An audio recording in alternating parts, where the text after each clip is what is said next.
Friends, ஒரு நிமிஷம் இந்த வீடியோவை ஸ்கிப் பண்ணாமல் பார்த்துட்டு போங்க, கொஞ்சம் சிரிச்சிட்டு போங்க. சிஎம் ஒருத்தர் காரை விட்டு இறங்குறாரு. மீடியா கேட்குறாரு. ரைட்டு, ஃபோட்டோ எடுக்கிறாங்க. டாய், என்னங்கடா இது? தாத்தாவுமா, என்னங்க இது? என்ன நடக்குது இங்கேயுமா? மீடியா காரணம் காட்சி காரணம் இல்லை.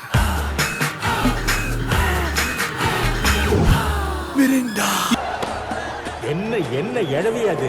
இப்போது 3 ஃப்ளேவர்ஸில் orange masala, orange mango, orange. இது செம்ம டேஸ்டி, செம்ம டெலிஷியஸ்னால நீங்க குடிச்சிட்டே இருப்பீங்க, மூச்சு விடவே மறந்து போயிடுவீங்க. யாரா நீங்களாம்? எங்க இருந்துடா வரீங்க? எப்படா இந்த மாதிரி அட்வர்டைஸ்மெண்ட்லாம் யோசிக்கிறீங்க? சரி, ரைட்டு, ஏதோ ஒரு அட்வர்டைஸ்மெண்ட் எடுப்புன்னு சொல்லிட்டு எடுத்து முடிச்சிட்டீங்க. அவங்களுக்கு மூச்சு விட இறக்குதான். அந்த மூச்சு விடாமல் குடிக்கிறாங்களா அவங்க. அதனால் அவங்களுக்கு ஒரே இறப்பாக இருக்கான். அந்த அளவுக்கு குடிச்சு டயர்டாகி போயிட்டாங்க அவங்க. இதெல்லாம் விளம்பரம் பார்த்துங்க.